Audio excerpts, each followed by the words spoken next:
शहर के एक पुराने मोहल्ले में अहमद और उसकी बीवी फातिमा रहते थे।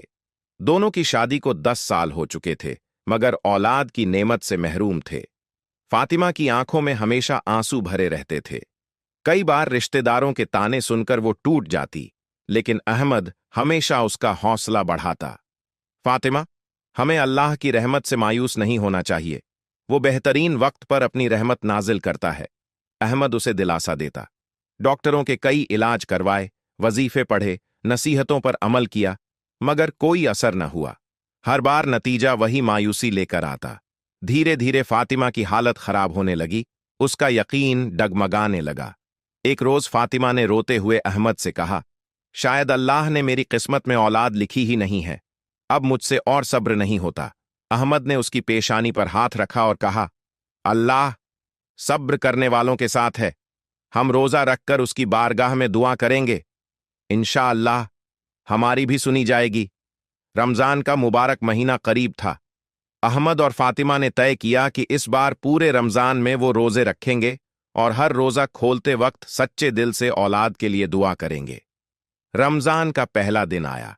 सुबह सुबह सहरी के वक्त फातिमा ने पूरी लगन से खाना तैयार किया। दोनों ने नियत करके रोजा रखा। उस दिन फातिमा ने अपना दिल अल्लाह के आगे खोल दिया। नमाज के बाद सजदे में गिरकर रो रो कर दुआ मांगी, या अल्लाह, तू तो दिलों के हालात जानता है। अगर मेरी तकदीर में औलाद लिखी है तो अपनी रहमत से मुझे ये इनाम दे दे। अहमद ने भी उसी सच्चाई से दुआ की। हर रोज उनकी दुआओं में यही एक इल्तिजा होती। रमजान के दिन गुजरते जा रहे थे। अहमद और फातिमा हर रोज पूरी लगन के साथ इबादत में लगे हुए थे। हर रोजा खोलते वक्त उनकी आंखें अल्लाह के सामने गिड़गिड़ातीं, सजदे में उनकी सिसकियां गूंजतीं, मगर उनकी दुआओं का अभी तक कोई असर नजर नहीं आ रहा था। एक रोज फातिमा बेहद मायूस हो गई। उस दिन उसकी तबीयत भी ठीक नहीं थी। सहरी के वक्त उसके सर में तेज दर्द था, हल्का बुखार भी महसूस हो रहा था। अहमद ने देखा तो फौरन पानी का गिलास लाकर कहा, फातिमा, तुम्हारी तबीयत सही नहीं लग रही। तुम रोजा मत रखो। अल्लाह तो हमारे हालात को जानता है, वो तुम्हारी तकलीफ को समझेगा। फातिमा ने आंखों में आंसू लिए कहा, नहीं अहमद, मैंने अल्लाह से औलाद के लिए दुआ का वादा किया है। मैं अपनी बीमारी की वजह से इस इबादत को नहीं छोड़ सकती। अल्लाह मेरे सब्र को देख रहा है, वो मेरी हालत को जानता है। अहमद उसकी बात सुनकर खामोश हो गया। वो जानता था कि फातिमा की ये कोशिश उसकी मजबूत ईमानदारी का सबूत है। दिन चढ़ता गया। फातिमा की हालत बिगड़ती रही। उसे कमजोरी महसूस होने लगी, मगर उसने न हिम्मत छोड़ी और न ही अपनी दुआ में कमी आने दी। मगर इस सब के बावजूद उसके दिल में एक अजीब सा डर बैठा था। रमजान के 15वें रोजे की रात जब दोनों इफ्तार करके बैठ गए तो फातिमा ने उदास आवाज में कहा, अहमद, कभी कभी मुझे लगता है कि शायद अल्लाह मेरी दुआ कबूल ही नहीं करेगा। अहमद ने उसके हाथ को थामते हुए कहा, फातिमा, ये अल्लाह का इम्तिहान है। हमें हिम्मत नहीं हारनी चाहिए। याद रखना, अल्लाह ने कुरान में फरमाया है, तो सब्र करो, बेशक अल्लाह सब्र करने वालों के साथ है। अहमद की बात सुनकर फातिमा की आंखों में चमक आ गई। उसकी उम्मीद फिर से जाग उठी। रमजान के आखिरी अशरे का आगाज हो चुका था। अब दोनों की दुआओं में और ज्यादा सच्चाई आ गई थी। फातिमा की हालत में अब सुधार था, मगर उसकी आंखों में एक सवाल अब भी मौजूद था, क्या अल्लाह मेरी दुआ कबूल करेगा? एक रोज आधी रात को फातिमा की आंख अचानक खुल गई। उसे महसूस हुआ जैसे उसके दिल को किसी ने हल्का कर दिया हो। वो उठी और वुजू करके नमाज अदा करने लगी। सजदे में जाते ही उसकी आंखों से आंसू गिरने लगे। या अल्लाह, तेरी रहमत से बढ़कर कुछ नहीं है। अगर तूने मुझे औलाद की नेमत से नवाजा तो मैं अपनी जिंदगी तेरी राह में लगा दूंगी, मगर अगर मेरी किस्मत में ये नेमत नहीं लिखी तो मुझे सब्र की ताकत दे दे। उस रात फातिमा की दुआ में एक अजीब सुकून था। ऐसा लग रहा था जैसे उसकी तमाम परेशानियां अल्लाह के सुपुर्द हो गई हों। अगली सुबह जब फातिमा की आंख खुली तो उसकी तबीयत बेहद हल्की महसूस हो रही थी। उसके दिल में उम्मीद का एक नूर चमकने लगा था। उसी रोजा खोलते वक्त फातिमा ने अहमद से कहा, अहमद, मेरा दिल कह रहा है कि हमारी दुआ कबूल होने वाली है।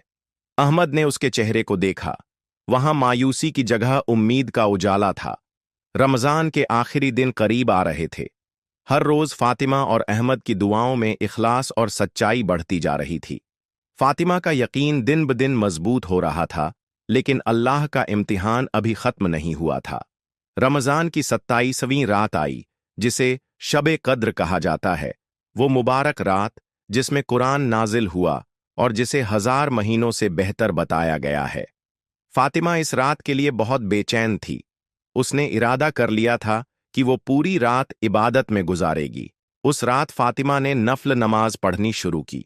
हर सजदे में उसकी आंखों से आंसू रुकने का नाम नहीं ले रहे थे। उसकी दुआ के अल्फाज बेहद दर्द भरे थे। या अल्लाह, तू ही मेरी आखिरी उम्मीद है। मैंने अपने दिल की हर तमन्ना को तेरी रहमत के सुपुर्द कर दिया है। अगर तू मुझे औलाद दे दे तो मैं उसका हर लम्हा तेरी राह में गुजार दूंगी। पर अगर मेरी तकदीर में औलाद नहीं लिखी तो मुझे इतना सब्र अता कर दे कि मैं तेरी रजा पर राजी रह सकूं। फातिमा बार बार यही दुआ मांगती रही। उस रात फातिमा को महसूस हुआ कि उसकी दुआएं आसमान तक पहुंच रही हैं। उसकी आंखें भारी हो गईं और उसे नींद आ गई। उस रात फातिमा ने एक अजीब ख्वाब देखा। उसने देखा कि एक रोशन मैदान में सफेद लिबास पहने एक बुजुर्ग खड़े हैं। उनके चेहरे पर अजीब सा नूर था। वो फातिमा की तरफ देखते हुए मुस्कुराए और कहा, बेटी, अल्लाह ने तेरी दुआ कबूल कर ली है। तूने रोजे की हालत में जो सब्र किया है, उसकी बरकत से अल्लाह ने तुझे एक बड़ी नेमत से नवाजने का फैसला किया है। अब अपने दिल में कोई शक मत रखना।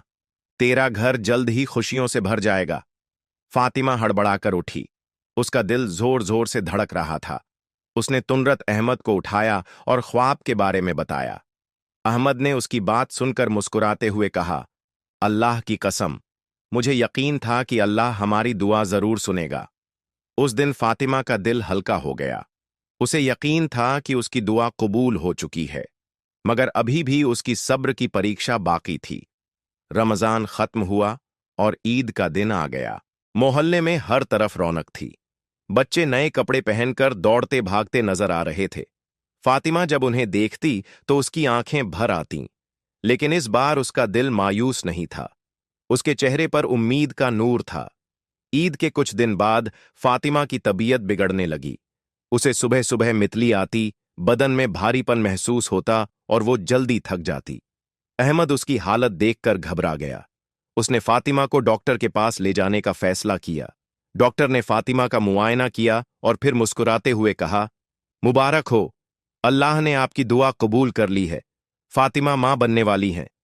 अहमद और फातिमा की आंखों से खुशी के आंसू छलक पड़े। वो डॉक्टर के पास ही सजदे में गिर गए और रो रो कर अल्लाह का शुक्र अदा करने लगे। जब वे घर लौटे तो मोहल्ले की औरतों ने फातिमा को घेर लिया। सब फातिमा को मुबारकबाद देने लगीं, मगर फातिमा की आंखें आसमान की तरफ थीं। उसकी जुबान पर सिर्फ यही अल्फाज थे, या अल्लाह, तूने मेरे रोजे के सब्र का फल दिया, तेरी रहमत का कोई हिसाब नहीं। फातिमा की खुशियों का ये सफर अब भी पूरा नहीं हुआ था। उसके गर्भ के शुरुआती महीने बेहद मुश्किल साबित हुए। फातिमा को कमजोरी घेरने लगी। डॉक्टर ने सख्त हिदायत दी थी कि वो ज्यादा काम न करे और आराम करे। अहमद ने फातिमा का बहुत ख्याल रखा, मगर मुश्किल ये थी कि अहमद का कारोबार इन दिनों मंदा चल रहा था। घर का खर्चा मुश्किल से पूरा हो रहा था। एक रात जब फातिमा की तबीयत बेहद खराब हो गई तो अहमद ने उसकी दवाइयों के लिए अपनी जमा पूंजी खर्च कर दी, मगर इसके बाद घर के राशन के लिए भी पैसे नहीं बचे थे। अहमद ने पड़ोस के दुकानदार से उधार मांगने का इरादा किया, लेकिन उसे याद आया कि उसने पहले ही बहुत उधार ले रखा है। अहमद का दिल बेचैन हो उठा। वो घर के आंगन में बैठा आसमान की तरफ देखता रहा। या अल्लाह, तूने मुझ पर अपनी रहमत फरमाई, तू ही मेरी परेशानी दूर करने वाला है। उस रात अहमद ने भी देर तक इबादत की। सुबह फज्र की अजान के बाद ही उसके दरवाजे पर दस्तक हुई। जब उसने दरवाजा खोला तो एक अजनबी खड़ा था। उस आदमी ने एक थैला अहमद के हाथ में थमाया और कहा, किसी ने आपके लिए ये अमानत भिजवाई है। अहमद ने थैला खोला तो उसमें भरपूर राशन, दवाइयां और एक लिफाफा था। लिफाफे के अंदर सिर्फ एक छोटी सी पर्ची थी, जिस पर लिखा था, जो अल्लाह पर भरोसा करता है, अल्लाह उसके लिए रास्ते खोल देता है। अहमद की आंखों से आंसू छलक पड़े। वो समझ गया कि ये सिर्फ किसी इंसान का करम नहीं, बल्कि अल्लाह की मदद थी। फातिमा की तबीयत दिन ब दिन बिगड़ती जा रही थी। शुरुआती महीनों में उसे जो कमजोरी महसूस होती थी, वो अब गंभीर बीमारी का रूप ले चुकी थी। अक्सर उसकी सांसें तेज चलने लगतीं, पेट में तेज दर्द उठता और कमजोरी इतनी बढ़ जाती कि उसे उठने बैठने में भी दिक्कत होती। अहमद हर वक्त उसके पास बैठा रहता, उसके सिर पर हाथ फेरता और उसे हौसला देता, मगर उसकी आंखों में छिपी चिंता को फातिमा साफ महसूस कर रही थी। एक दिन जब फातिमा की तबीयत बहुत बिगड़ गई, तो अहमद उसे लेकर फिर डॉक्टर के पास पहुंचा। डॉक्टर ने मुआयना करने के बाद अपनी पेशानी पर चिंता की लकीरें डालते हुए कहा, फातिमा की हालत ठीक नहीं है। गर्भ में पल रहे बच्चे पर भी इसका असर पड़ सकता है। अगर जल्द ही इलाज न किया गया तो दोनों की जान को खतरा हो सकता है। ये सुनते ही अहमद का दिल धक से रह गया। उसकी आंखें भर आईं। उसकी हालत देखकर डॉक्टर ने कहा, घबराइए मत। अगर सही दवाइयां दी जाई और पूरा ख्याल रखा जाए तो फातिमा और बच्चा दोनों सही सलामत रह सकते हैं, लेकिन इलाज महंगा पड़ेगा। आपको जल्द ही पैसे का इंतजाम करना होगा। डॉक्टर की ये बात सुनकर अहमद का दिल बैठ गया। उसकी जेब खाली थी और उधार देने वाले पहले ही मुंह मोड़ चुके थे। लेकिन अहमद को अपनी फिक्र से ज्यादा फातिमा की चिंता थी। अगली सुबह अहमद घर से निकला और अपने पुराने दोस्तों, रिश्तेदारों और जान पहचान वालों से मदद मांगने के लिए दौड़ता रहा, मगर हर तरफ से उसे मायूसी ही हाथ लगी। जब कोई रास्ता नजर नहीं आया तो वो मस्जिद चला गया। वहां के कोने में बैठकर उसने हाथ उठाए और गिड़गिड़ाते हुए कहा, या अल्लाह, तूने मुझ पर इतनी रहमत बरसाई, तूने मुझे अपनी नेमत से नवाजा। अब मेरी फातिमा को बचा ले। तू जानता है कि मेरे पास कुछ नहीं बचा, मगर तू सबसे बड़ा रिज्क देने वाला है। मेरी मदद कर दे या अल्लाह। वो सजदे में गिर पड़ा और देर तक रोता रहा। उसके आंसू उसकी दुआओं की गवाही दे रहे थे। उसी शाम अहमद थका हारा घर लौट रहा था कि रास्ते में उसकी मुलाकात एक बुजुर्ग से हुई। वो बुजुर्ग सफेद दाढ़ी वाले, नूरानी चेहरे के मालिक थे। उन्होंने अहमद की हालत देखकर पूछा, बेटा, तुम इतने परेशान क्यों हो? अहमद को अपना दर्द बताते देर न लगी। वो अपनी परेशानी बयान करता गया और बुजुर्ग उसकी बातें ध्यान से सुनते रहे। जब अहमद अपनी बात खत्म कर चुका, तो बुजुर्ग ने अपनी झोली में हाथ डाला और एक कपड़े में बंधी रकम निकालकर अहमद के हाथ में रख दी। इससे अपनी बीवी का इलाज करा लो। अल्लाह सब्र करने वालों के साथ है। और याद रखना, अल्लाह अपने नेक बंदों को ऐसे ही आजमाता है। अहमद ने आंखों में आंसू लिए उनका शुक्रिया अदा किया, मगर जब उसने सिर उठाकर देखा तो वो बुजुर्ग वहां से जा चुके थे। अहमद ने चारों तरफ देखा, मगर वो कहीं नजर नहीं आए। उसे यकीन हो गया कि ये कोई आम इंसान नहीं था, बल्कि अल्लाह की तरफ से भेजी गई मदद थी। घर पहुंचकर जब अहमद ने फातिमा को ये बात बताई, तो उसकी आंखें भी छलक पड़ीं। अहमद, ये सिर्फ पैसे नहीं हैं, ये अल्लाह का पैगाम है कि हमारी दुआ कबूल हो रही है।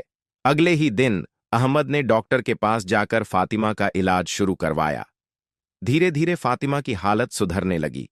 उसकी तबीयत अब पहले से बेहतर हो गई थी। वक्त गुजरता गया और फातिमा के गर्भ का 7वां महीना आ पहुंचा। इस दौरान अहमद ने दिन रात मेहनत करके अपनी रोजी रोटी का इंतजाम कर लिया था। अल्लाह ने उसकी मेहनत में इतनी बरकत डाली कि उसका कारोबार फिर से फलने फूलने लगा।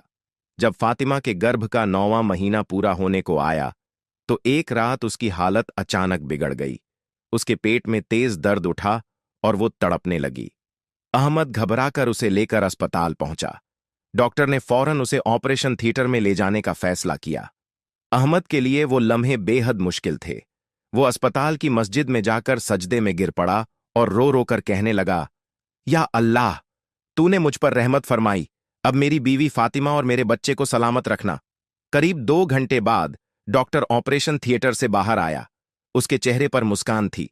मुबारक हो, अल्लाह ने आपको बेटे की नेमत से नवाजा है और फातिमा भी बिल्कुल ठीक है।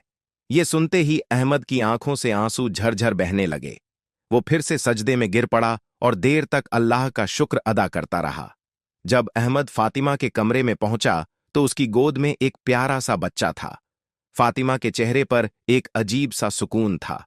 अहमद ने बच्चे को गोद में लिया, उसकी छोटी छोटी उंगलियां थामी और उसके मासूम चेहरे को देखकर कहा, तू मेरी दुआओं का इनाम है, मेरे सब्र का फल है। तू अल्लाह की दी हुई सबसे बड़ी नेमत है। फातिमा की आंखों में आंसू थे, मगर इस बार वो आंसू खुशी और राहत के थे। अब फातिमा की गोद में प्यारा सा बेटा था, जिसका नाम उन्होंने सलमान रखा। सलमान की किलकारियां अब उस घर की रौनक बन चुकी थीं। फातिमा और अहमद जब भी उसे देखते, उनकी आंखों में खुशी के आंसू छलक पड़ते। अहमद अक्सर सलमान को गोद में उठाकर कहता, तू मेरी दुआओं का फल है, मेरे रोजे के सब्र का इनाम है। फातिमा भी अपनी ममता का पूरा प्यार सलमान पर लुटाती।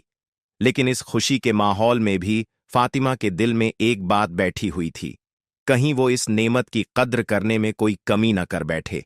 एक रोज फातिमा ने अहमद से कहा, अहमद, मैं सोच रही थी कि हम इस बच्चे को इस तरह पालें कि ये अल्लाह का नेक बंदा बने। हमें इस नेमत की हिफाजत करनी होगी।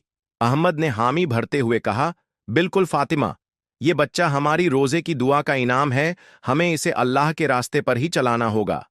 सलमान के जन्म के बाद अहमद का कारोबार एक बार फिर से मंदा पड़ने लगा। पहले जिन ग्राहकों का आना जाना लगा रहता था, अब वो धीरे धीरे कम होते जा रहे थे। दुकान का सामान बिकना रुक गया था और उधारी का बोझ फिर से बढ़ने लगा था। एक दिन जब फातिमा ने देखा कि अहमद चिंता में डूबा हुआ है, तो उसने उससे वजह पूछी। अहमद ने ठंडी सांस लेकर कहा, फातिमा, अब हालात फिर से बिगड़ने लगे हैं। घर का खर्च मुश्किल से पूरा हो रहा है। फातिमा ने अहमद का हाथ थामते हुए कहा, अहमद, जब अल्लाह ने हमें इतने बड़े इम्तिहान के बाद ये नेमत दी है, तो क्या वो अब हमारी मदद नहीं करेगा? हमें फिर से सब्र और दुआ का सहारा लेना चाहिए। अहमद उसकी बात सुनकर मुस्कुराया और बोला, तुम बिल्कुल सही कह रही हो। अल्लाह हमें देख रहा है, वो हमें फिर से मायूस नहीं करेगा। उस रात फातिमा और अहमद ने मिलकर तहज्जुद की नमाज पढ़ी। दोनों ने नमाज के बाद मिलकर दुआ मांगी, या अल्लाह, तूने हमें औलाद जैसी नेमत दी, अब हमारी रोजी रोटी में भी बरकत अता फरमा, हमें अपनी रहमत से फिर से नवाज दे। अहमद को अगले दिन अपने पुराने दोस्त जावेद का ख्याल आया। जावेद एक बड़ा कारोबारी था और अहमद से काफी अच्छी दोस्ती थी। अहमद ने सोचा कि क्यों न उससे कुछ मदद मांग ली जाए। जब अहमद जावेद के पास पहुंचा और अपनी परेशानी बताई, तो जावेद ने उसकी मदद के लिए हाथ बढ़ाया। उसने अहमद को अपने कारोबार में एक नई जिम्मेदारी दी और कुछ पैसे भी उधार दे दिए। अहमद ने उन पैसों से अपनी दुकान में नया सामान खरीदा और दुकान को फिर से संवारने में लग गया। धीरे धीरे उसकी मेहनत रंग लाने लगी। दुकान पर ग्राहकों की भीड़ फिर से बढ़ने लगी। कुछ ही महीनों में उसका कारोबार पहले से भी ज्यादा चलने लगा। अहमद और फातिमा को अब एक बात बहुत अच्छे से समझ में आ गई थी, अल्लाह की दी हुई नेमत को संभालना भी एक बड़ी जिम्मेदारी है। फातिमा ने सलमान की परवरिश पर खास ध्यान देना शुरू कर दिया। वो उसे छोटी उम्र से ही कुरान सुनाने लगी। जब सलमान 3 साल का हुआ, तो फातिमा उसे अपने साथ मस्जिद ले जाने लगी। एक रोज फातिमा ने देखा कि सलमान अपनी छोटी सी टोपी पहनकर नमाज के लिए तैयार हो रहा है। उसने मुस्कुराते हुए सलमान से पूछा, बेटा, तुम कहाँ जा रहे हो? सलमान ने मासूमियत से जवाब दिया, अम्मी, मैं अल्लाह के घर जा रहा हूं। आप ही तो कहती हैं कि अल्लाह हमारे रोजे की दुआ सुनता है। मैं भी उससे दुआ करूंगा कि मेरे अब्बू की दुकान खूब चले। फातिमा की आंखें भर आईं। उसने सलमान को गले लगा लिया और कहा, बिल्कुल बेटा, अल्लाह से दुआ करने वाले कभी खाली हाथ नहीं लौटते। वक्त गुजरता गया और सलमान बड़ा होता गया। उसकी परवरिश में फातिमा और अहमद ने कभी कोई कमी नहीं आने दी। उन्हें अच्छी तरह याद था कि सलमान सिर्फ उनका बेटा नहीं, बल्कि उनकी दुआओं का फल था। अहमद जब भी किसी परेशान इंसान को देखता, तो उसे यही नसीहत देता, सब्र करो और रोजे की हालत में अल्लाह से दुआ करो। उसकी रहमत किसी भी हाल में देर नहीं करती। फातिमा भी औरतों की महफिल में जाकर अपनी कहानी सुनाती और कहती, मैंने अपने बेटे को अल्लाह से रोजे के सब्र के साथ मांगा है। यकीन रखो, अल्लाह सब्र करने वालों की दुआ जरूर सुनता है। वक्त गुजरता गया। सलमान अब 10 साल का हो चुका था। उसकी परवरिश में फातिमा और अहमद ने कभी कोई कमी नहीं की थी। उन्होंने उसे सिर्फ अच्छे कपड़े पहनाने और अच्छी तालीम देने का ही ख्याल नहीं रखा, बल्कि उसकी तरबियत में भी खास ध्यान दिया। सलमान बेहद फरमाबरदार बच्चा था। उसकी आदतें बिल्कुल नेक मुसलमान जैसी थीं। नमाज में सुस्ती नहीं करता, कुरान पढ़ना उसका शौक था और गरीबों की मदद करने का उसे खास जौक था। एक दिन फातिमा ने देखा कि सलमान अपने बस्ते में कुछ रख रहा है। बेटा, ये क्या कर रहे हो? फातिमा ने पूछा। सलमान ने मुस्कुराते हुए जवाब दिया, अम्मी, हमारे पड़ोस में जो अनवर चाचा हैं ना, उनकी हालत बहुत खराब है।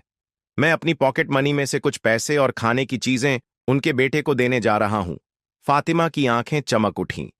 उसे महसूस हुआ कि उनकी मेहनत रंग ला रही है और सलमान उनकी उम्मीदों पर खरा उतर रहा है। सलमान जिस स्कूल में पढ़ता था, वहां उसके साथी उसे बहुत पसंद करते थे, मगर कुछ लड़के उससे जलते भी थे। एक रोज स्कूल में एक बच्चा सलमान के बैग में चोरी से एक कीमती घड़ी डालकर मास्टर साहब के पास जा पहुंचा और शिकायत कर दी कि सलमान ने उसकी घड़ी चुरा ली है। मास्टर साहब ने जब सलमान का बैग खुलवाया तो उसमें सच में वो घड़ी निकली। ये तुमने क्या किया सलमान? मास्टर साहब ने गुस्से से पूछा। सलमान हक्का बक्का रह गया।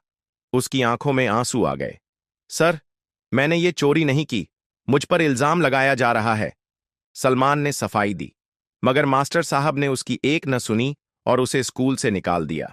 जब सलमान घर पहुंचा तो फातिमा और अहमद उसकी हालत देखकर बहुत परेशान हो गए।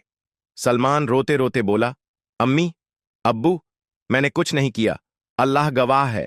फातिमा ने उसके आंसू पोंछते हुए कहा, बेटा, तुमने कुछ गलत नहीं किया, तो घबराने की जरूरत नहीं। जो सच्चा होता है, अल्लाह उसकी मदद जरूर करता है। अगली सुबह अहमद सलमान को लेकर स्कूल गया और वहां के हेडमास्टर से सारी बात बताई। हेडमास्टर ने कहा, अगर सलमान बेगुनाह है तो खुद अल्लाह उसे बेगुनाही का सबूत देगा। कुछ ही देर बाद वही बच्चा जिसने सलमान पर झूठा इल्जाम लगाया था, डर के मारे हेडमास्टर के पास आकर सब सच बता दिया। सलमान की बेगुनाही साबित हो गई। हेडमास्टर ने सलमान से माफी मांगी और कहा, बेटा, तुम्हारा सब्र ही तुम्हारी सबसे बड़ी ताकत है। जब सलमान घर लौटा तो फातिमा ने उसे गले लगा लिया और कहा, बेटा, याद रखना, रोजे का सब्र और अल्लाह पर भरोसा ही हर मुश्किल का हल है। वक्त गुजरता गया और सलमान अब 18 साल का हो चुका था।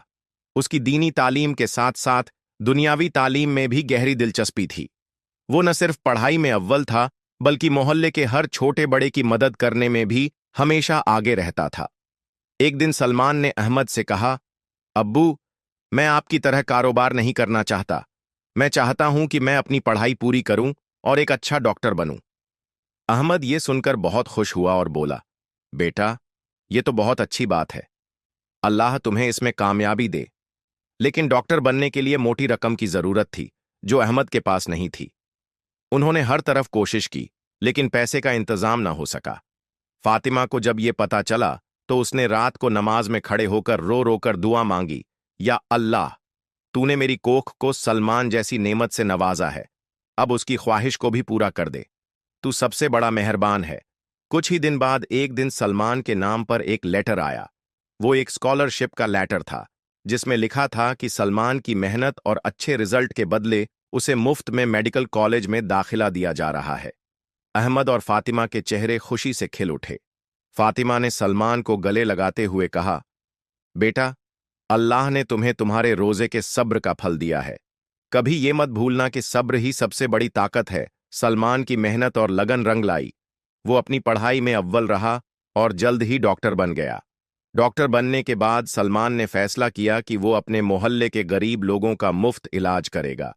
उसके क्लिनिक में हर दिन दूर दूर से मरीज आते और सलमान सबकी मदद करता। एक दिन फातिमा की तबीयत अचानक बिगड़ गई। अहमद बहुत परेशान हो गया। उन्होंने कई डॉक्टरों को दिखाया, मगर कोई आराम नहीं मिला।